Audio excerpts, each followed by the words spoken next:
because you buy a product once and there's not a lot of opportunity for you to rebuy or re-enter the market anytime soon. But the fact that Apple has just been so large and so big, and how they still do marketing and they still get more customers, it's just insane. Like I said, like the last event was on Tuesday last week, and they released the new iPhones, and on Twitter, iPhone 12s, right? Yeah, on iPhone Twitter. 12. It was like blowing up, #1 trending. So they know how to do it. Yeah, they know how to do it. They know it's crazy too, because I heard that it was on trending on YouTube and I saw it. And then, the next day I walk into my accounting class. It's a lecture hall with like 200 students, right? And the professor's like, right before class starts, so who here is going to get the new iPhone, right? And then everybody just starts talking, like 40 people unmute themselves at the same time, like, yeah. I was like, all right. I know. No one ever talks in this class ever, but that's the question that got it going. Yeah, that just goes to show like how many people are in that ecosystem that love it. And I mean, it's all props to them for mad props. They know how to do it. Yeah. And speaking of the iPhone 12, like, have you seen like all the specs and stuff? Do you think it's gonna be a good product? I'm don't doubt it's going to be a good product. I'm sure it'll be a great product. But I haven't seen it. If I'm going to be honest, like I have a very old like Samsung phone. I haven't been following phones for like the longest time. But one thing I give credit to Apple as from like a tech perspective too, because people always, like I said, they always like to, from a tech perspective, they always bash on Apple because, oh, you're not getting as much power for what you pay for, whatever. One thing that Apple has that a lot of Samsung phones are, and I have a Samsung phone, is that the extra price that you're paying for also includes software. I feel like a lot of people discredit that. Apple has some very cool software, like the new iOS, what is it, iOS 14, if I remember correctly? Yeah, the customization on the apps and stuff. Like Samsung's had Google themes for like the longest time, but no, that doesn't touch like that. That was I thought that was really cool. And then they have a lot of airdropping features that Samsung has, but they're just not nearly used as much. Like I know people use OneDrive, but it's not the most common thing in the world. But airdrop, that's a synonymous term. Like people call OneDrive airdrop. Like it's like Samsung Air. Like that's what I mean. So Apple has a lot of software going for them. They're not just a hardware tech company. They're a software company too.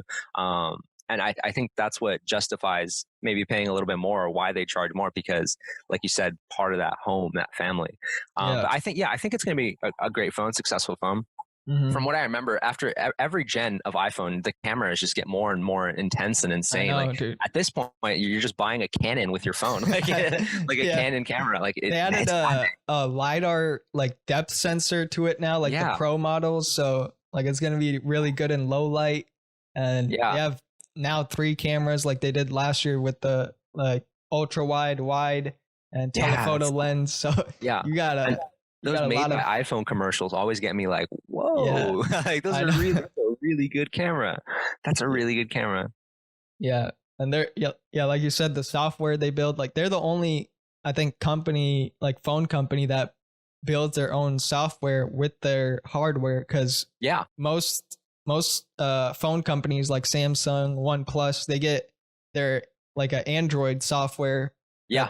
That's made by Google to actually do the software part of it, while Apple just does all of like both sides of the product, which makes it optimized unlike anything else. Do you know, like, what's, if I may, like a really cool thing about Apple, like as a company philosophy and all that sort of thing, is that what you just mentioned, how Apple does their software in-house, like I'm sure other companies do that, but that is like a core fundamental philosophy of Apple and their success. Like if you look at the history, of the different businesses and departments Apple has acquired over the past year. When one of the things that they did, I remember this very distinctly, is they have so much cash floating around. They make global sales all over the world. So most of that cash doesn't even touch US soil because it's just in other countries. And if they already pay tax on it in that country. So if they want to move it to US, they have to pay taxes on it again. So it's very difficult. And global accounting is just such a cluster. So I'm not going to even get into it, but they have lots of cash, right? One thing Apple does is they do 2 things to move around their cash and to stay successful and grow and expand and be the company that they are.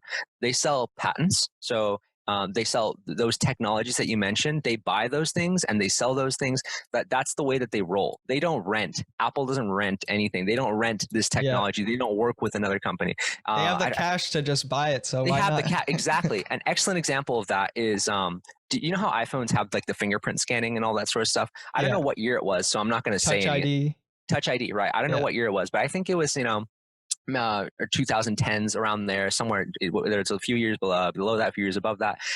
When they had this company emerge that was doing this Touch ID stuff, they liked it so much they just bought the company. They just bought the company because Yeah. they can do that. Like, oh yeah, this is really cool. We can use it in our iPhones. It's not like, oh, let's work with you. Let's sign a contract deal. You put it on Mhm. this many phones. No, they just bought the company. They bought the Yeah. entire company. They took the software and they applied it to their phones. And that you look at any of the things that are in the iPhones, the camera technologies, the softwares, whatever this, that, I think Apple just is constantly buying these really cool startups that they like the tech and they're Mhm. applying it and integrating it with their own company. And that's really cool. That's a huge reason why Apple is successful. Because if you look at the cash that they have on hand, they could really just buy whatever company they want. They could buy Netflix if they wanted to for a huge multi-billion dollar deal. They could buy Netflix. They could buy a search engine. They could do this. They could do that. Mhm. But they only buy what they need for their product. They don't just Yeah. expand. They don't diversify like that. I think that's a very cool philosophy Mhm. because then it really sticks to their own guns. When you have a couple $100 billion around,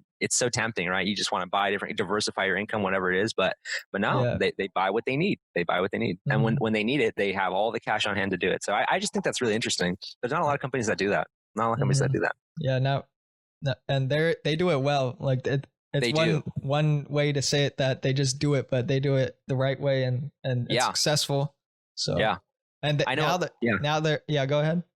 Oh, I was going to say, it's just, I know there's a lot of finance professionals in Mhm. Apple. Like it's a tech company, but I know that they do a lot of, they have a lot of auditing work done by accounting firms. And not only that, but there's a lot of finance people and finance departments within Apple that handle just that absurd amount of money. Like, Mhm. like they just, all over the world, they have this money and they have to justify these purchases and, all these different sort of things. It's not just, being able to track it all, but they have to figure out how to spend their money. That is a job in of itself I for the know. company. So they have these huge departments that decide whether or not to buy this or whether or not to do this or that.